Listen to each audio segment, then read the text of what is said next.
खड्गं चक्रगदेषु चापपरिगां शूलं भुसन्धिशिरः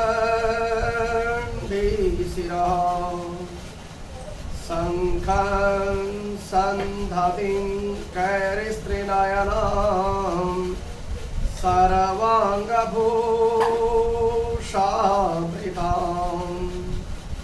नीलास्यामद्युतिमास्य पाददशकां सेवेमः कालिकां यावस्तो स्वपितो हरो कमलजो हंतो मधु कैटभम।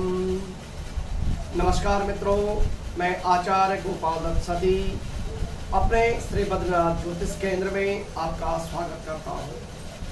दोस्तों, इससे पहले मैंने आपको नवरात्रि में कलश का स्थापन कैसे करना है वह मैंने आपको विस्तार से बताया था पहले वीडियो में, जिसको आप लोगों ने देखा होगा। अगर नहीं देखा है आप प्लीज उसको जरूर देखें, आई बटन के ऊपर आपको मिल जाएगा। आप निश्चित रूप से देखें, आपको कलश की स्थापन की विधि कैसे आपको करना है मैंने सरल से सरल तरीके में आपको बतलाया है।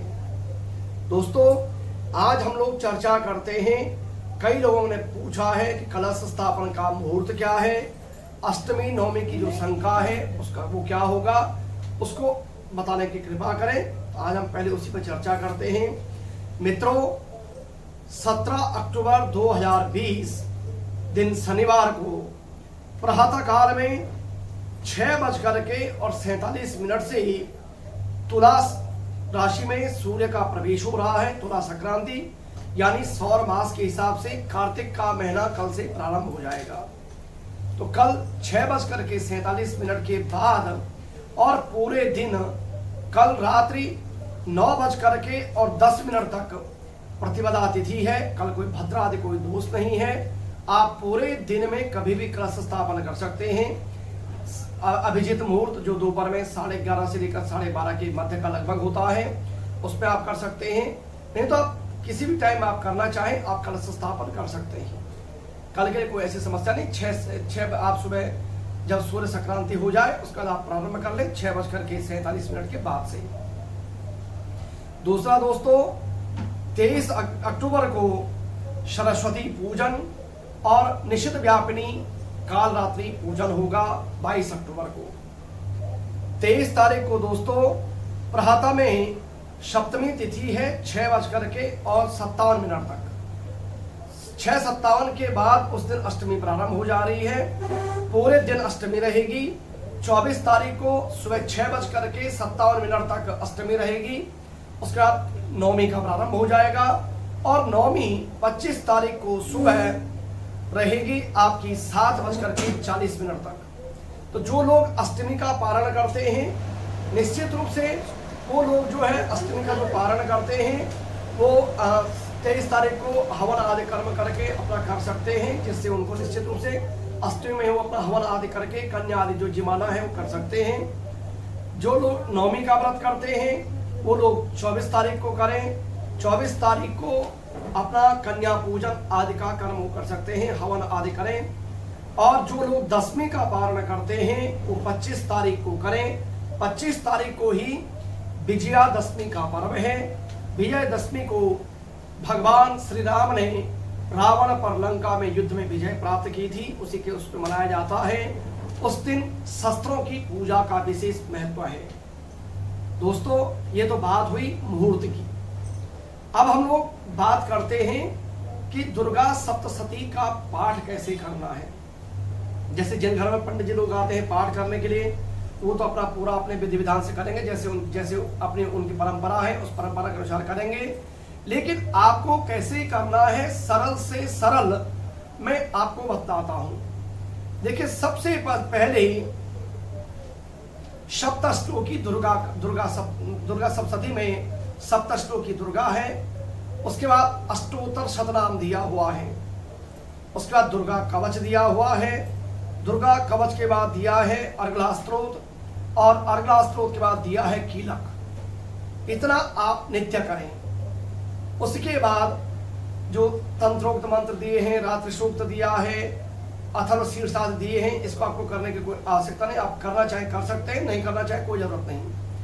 उसके बाद पहले अध्याय में प्रथम चरित्र है, और पहले अध्याय के अगर आपने शुरू किया तो दूसरे अध्याय तक आप बीच में कहीं रुके नहीं। फिर उसके बाद दूसरे अध्याय में मध्यम चरित्र है। मध्यम चरित्र दूसरे अध्याय से प्रारंभ होकर के और चौथे अध्याय के विश्राम पर जाके विश्राम होता है। और उत्तर चरित्र शुरू होता है आपका पंचम अध्याय के प्रारंभ से लेकर के और त्रयोदश अध्याय पर। उसके बाद क्षमा प्रार्थना, आप क्षमा प्रार्थना को करें, सिद्ध कुंजिका स्त्रोत का पाठ करें। मेरे पिताजी तो कहते थे कि पहले सिद्ध कुंजिका स्त्रोत से पाठ का प्रारंभ करो, और जब पूरा पाठ हो जाए फिर उसका सिद्ध कुंजिका स्त्रोत से उसको कवच के रूप में वो बन जाता है, उससे वो पाठ सिद्ध हो जाता है। तो आप अगर ऐसा करना चाहें तो पहले आप सिद्ध कुंजिका स्त्रोत का पाठ कर लें। उसके बाद आप सप्तश्लोकी दुर्गा, अष्टोत्तर शतनाम, कवच कीलक अर्गला, और पहले अध्याय से लेकर के 13 अध्याय तक, यानी एक पाठ पूरा होता है 13 अध्याय तक जाकर के। उसके बाद अगर आप डेली माना इतना नहीं कर सकते हो तो आप कुंजिका स्तोत्र कर लें, सप्तश्लोकी, अष्टोत्तर शतनाम, कवच कीलक अर्गला और पहला अध्याय कर लें। फिर दूसरे दिन में आप वही फिर सिद्ध कुंजिका स्तोत्र, सप्तश्लोकी, अष्टोत्तर शतनाम, कवच कीलक अर्गला और दूसरे अध्याय से लेकर के और चौथे अध्याय तक आप पाठ कर लें। फिर तीसरे दिन में सिद्ध कुंजिका स्तोत्र, सप्तश्लोकी दुर्गा, अष्टोत्तर शतनाम, कवच कीलक अर्गला और पंचम अध्याय से लेकर के और 13 अध्याय तक आप पाठ कर लें। 3 दिन में आपका एक पाठ पूरा होता है।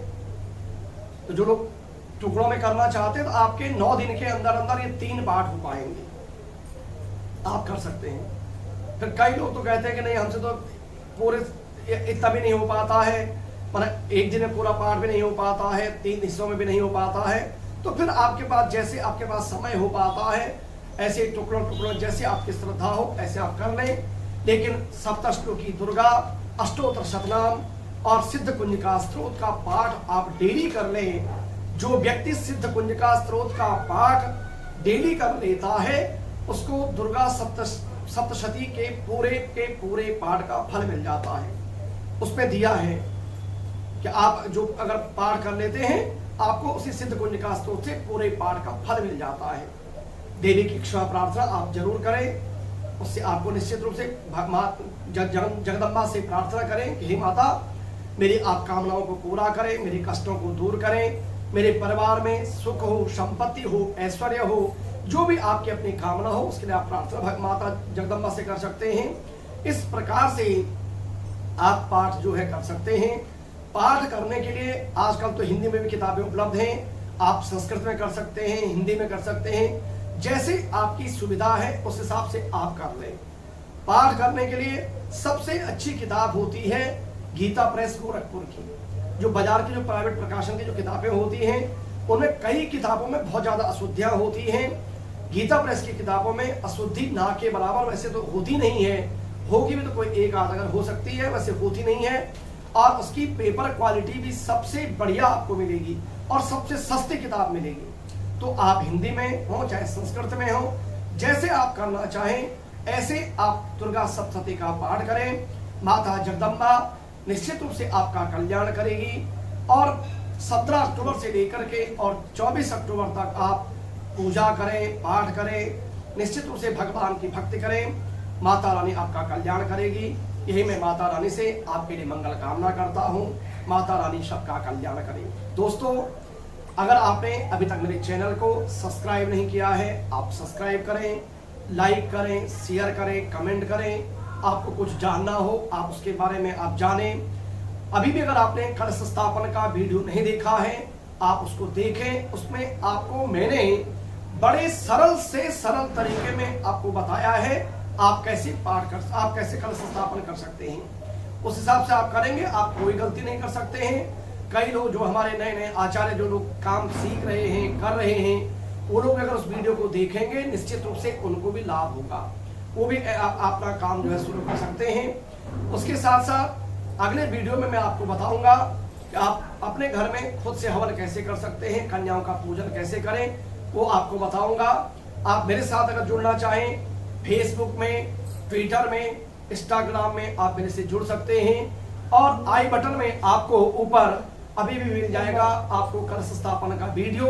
और उसके साथ साथ एक वीडियो मैंने और बनाया था कि आपको पूजा का पूरा फल कैसे प्राप्त हो, वह मैंने आपको बताया था। आई बटन में आपको वो भी मिल जाएगा। आप निश्चित रूप से इन वीडियो को देखें, क्योंकि कई बार हम पूजा करते हैं, पाठ करते हैं, हमको फल की प्राप्ति नहीं हो पाती है। आपको अवश्य फल की प्राप्ति होगी। आप देखें कि पूजा के लिए जो मैंने बताया था कि श्रद्धा, सामग्री, समय और शुद्धता, 4 चीजों का आप ध्यान रखिए, निश्चित रूप से आपको फल की प्राप्ति होगी। तो दोस्तों, आप दुर्गा सप्तशती का पाठ करें, पूजन करें, और फिर आप जो है आपको मैं अगली वीडियो में हवन कैसे आप कर सकते हैं वो आपको बताऊंगा। तो दोस्तों, फिर मिलते हैं किसी एक नए वीडियो के साथ। तब तक के लिए दोस्तों, नमस्कार।